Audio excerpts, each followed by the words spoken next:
History will be made on Capitol Hill today when Judge Ketanji Brown Jackson's Supreme Court nomination hearings begin. If confirmed, she would be the first black woman on the nation's highest court. This as we're learning more about Supreme Court Justice Clarence Thomas, who's recovering from an infection in a D.C. hospital. We'll have more on that in a moment, but first, congressional correspondent Rachel Scott has more on this historic moment on Capitol Hill. Hi, Rachel. Diane, good morning. Well, in just a few hours, history will be made in this room when Judge Ketanji Brown Jackson sits in this chair behind me to begin her confirmation hearings as the first black woman nominated to serve on the Supreme Court.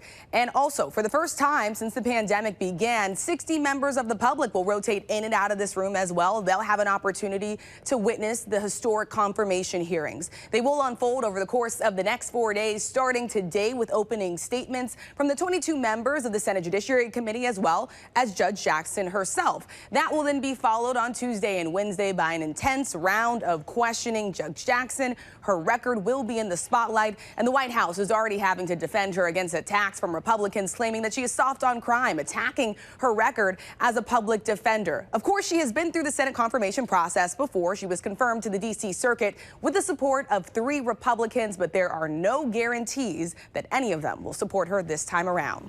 Diane? All right, Rachel Scott on Capitol Hill, thank you. And for more on these confirmation hearings for Judge Ketanji Brown Jackson, let's bring in ABC News Deputy Political Director Avery Harper and ABC News legal contributor Shauna Lloyd. Avery, I'd like to start with you. How would Judge Jackson's confirmation affect the makeup of the court? Right. Well, it would be historic. She would be the first black woman on the court. She would be the first public defender to serve on the court. She'd be the first democratically nominated justice on the court since 2010. So while it wouldn't necessarily change the balance and the ideological balance on the court, it would still be leaning conservative. It would be a win for Democrats. Shauna, Judge Jackson is a double graduate of Harvard and a member of the university's Board of Overseers. Now, she's expected to face questions about whether she would recuse herself from a case involving the school's use of race as a factor in admissions. How is she expected to handle those questions? I think what you're going to see is that she's going to rely very heavily on her experience to address those types of charged questions that we know that she's going to be facing. I think that she's very well prepared to sit before this particular Judiciary Committee as she's done it before. I think we're going to see her handle those very strategically from her vantage point. Now, Avery, some Republicans have questioned whether Judge Jackson benefited from affirmative action herself, given President Biden's pledge to nominate a black woman right from the get-go. But Senate Minority Leader Mitch McConnell, Republican, obviously, has said that there is no question that Jackson is qualified for the position. So do you think we'll hear this raised in the hearings, or do you think Republicans are going to focus their criticisms elsewhere, or their pointed questions, I should say, elsewhere? Well, not only have they called her a beneficiary of affirmative action, they've also tried to call her a radical. And yes, Mitch McConnell did call her qualified, but to be frank, he is not going to be posing questions. He's not a member of the Judiciary Committee.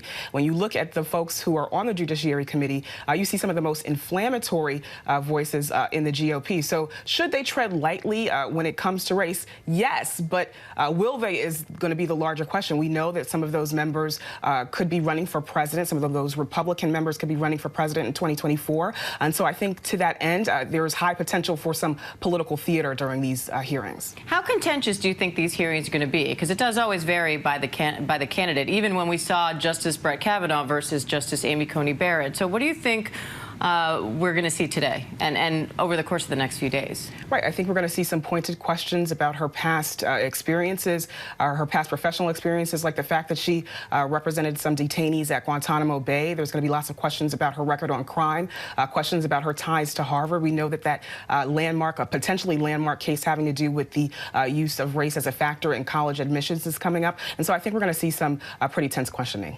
And Shauna, as Avery points out, some Republican senators have signaled that they do plan to question Jackson's defense of Guantanamo Bay detainees. The RNC has said that she has a record of defending terrorists. So how do you expect her to respond to that? I mean, I think what she's going to do is put it back in context of her profession as a public defender and handling these particular types of cases. You are still an advocate for your client. However, we have to remember that our client's positions and views are not always reflective of the attorney. We have a job to do, and that is advocate on behalf of our client. And I think that that's what she's going to really express and convey to this particular Judiciary Committee.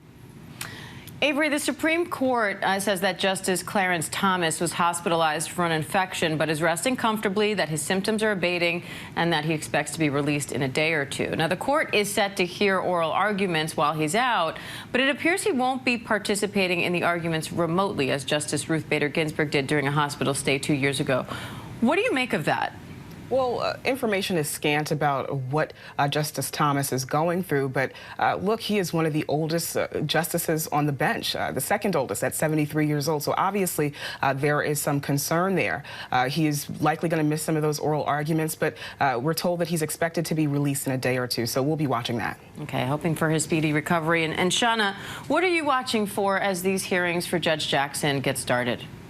I'm going to be really looking at her handling what we already know is likely going to be a very spirited, contentious questioning. And I'm seeing her poise and how she addresses these questions, I think, is going to give us a very good indicator of how she is going to be moving forward on the bench, if confirmed. And Avery, what does Judge Jackson need to do in these hearings in order to secure that confirmation?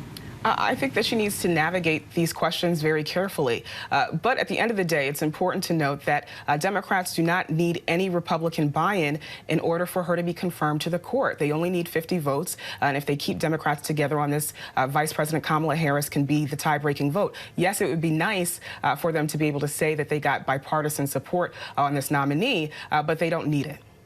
All right, Shauna Lloyd, Avery Harper, we appreciate it. Thank you. Hi, everyone. George Stephanopoulos here. Thanks for checking out the ABC News YouTube channel. If you'd like to get more videos, show highlights, and watch live event coverage, click on the right over here to subscribe to our channel. And don't forget to download the ABC News app for breaking news alerts. Thanks for watching.